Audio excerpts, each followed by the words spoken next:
This episode is brought to you by Amazon Prime.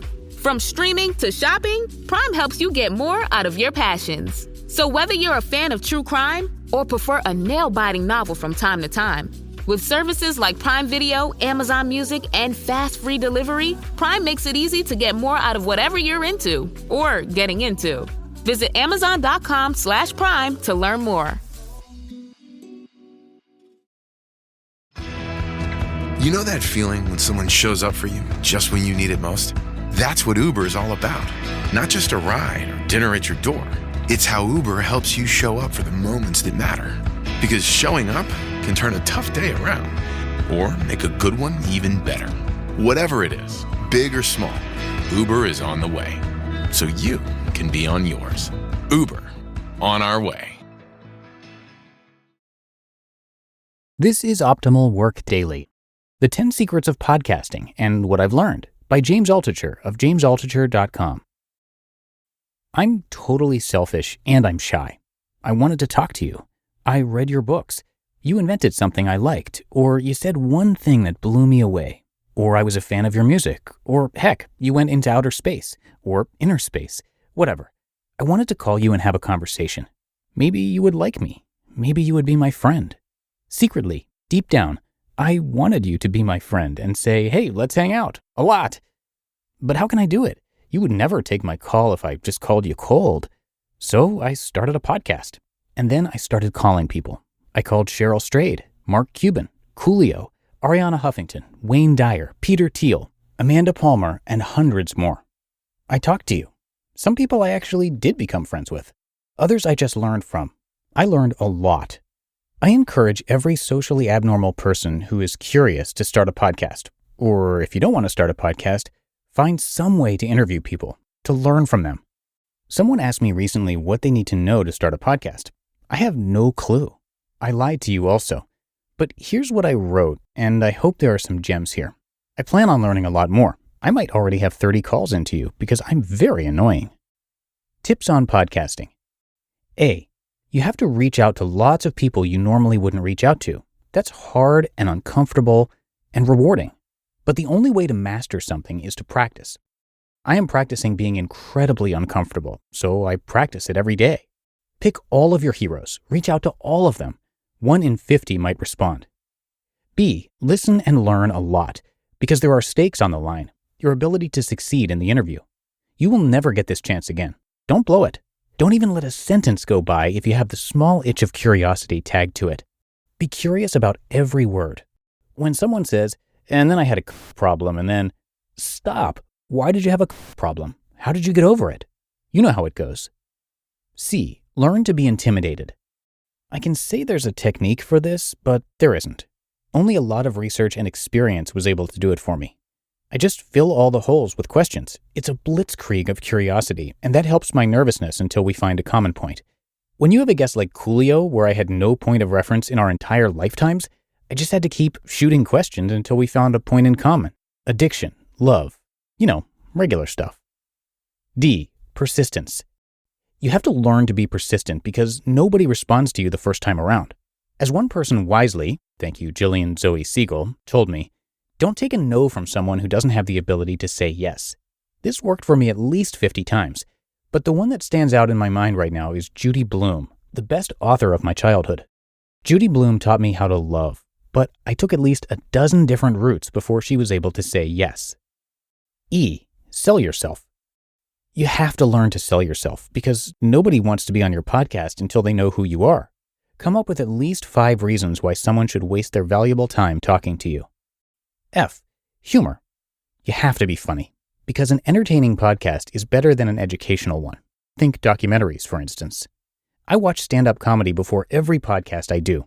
I need to be on. Heck, I have guests coming over tonight. I need to listen to comedy as soon as I post this. G. Find the broader meaning of their lives. You have to find universal messages and get the guests that speak for those messages. This is how you build audience. If you have a guest who discovered how to cure cancer, explore what happened in their life to make them want to devote their entire lifetime to curing cancer. The art of suffering is universal. Tease out that art. Get those guests. Stories are the map of that suffering. H. Multiple media. You have to take the content you learned in an interview and slice it into multiple media, podcasts, writing, photos, etc., because people will read you, listen to you, watch you in many formats, and you want to reach as many people as possible. I never know how people will interact with my content. It takes all forms. So if you have a message, then get it out there. Message over medium. And by the way, rule number 1, have a message. Consistent. You have to keep going and be regular. People don't want a podcast whenever we feel like it. They want to know that you are there for them pick a day, say Wednesday afternoon, and that you won't let them down. Also, you get better each time. And in person is better than not. Then you get to be friends with your guest. When you're in person, you get to see their facial reactions. You get to know when to interrupt. You get to know each other. J, persistence part 2. You have to keep doing, even when it seems like there are no results. You keep going because 1, audience builds over time, and 2, it's actually life-changing for you to do a good podcast. Note, I haven't mentioned money yet, but if you do a podcast, there are many ways to make money. But you have to do these 10 things first. Please do them. It's worth it. And for any astronauts, rappers, artists, writers, innovators, inventors, or comedians out there, I'm looking at you. Meanwhile, I hope I can get over my shyness over time. I hope I can talk to you and not be so intimidated all of the time. You just listened to the post titled The 10 Secrets of Podcasting and What I've Learned by James Altucher of jamesaltucher.com. What does it take to lead like a superhero? Find out on the Superhero Leadership Podcast, hosted by Marvel's former CEO and legendary turnaround expert, Peter Cuneo. Each week, Peter is joined by top performers from business, media, and beyond, leaders who have mastered the art of impact, resilience, and vision.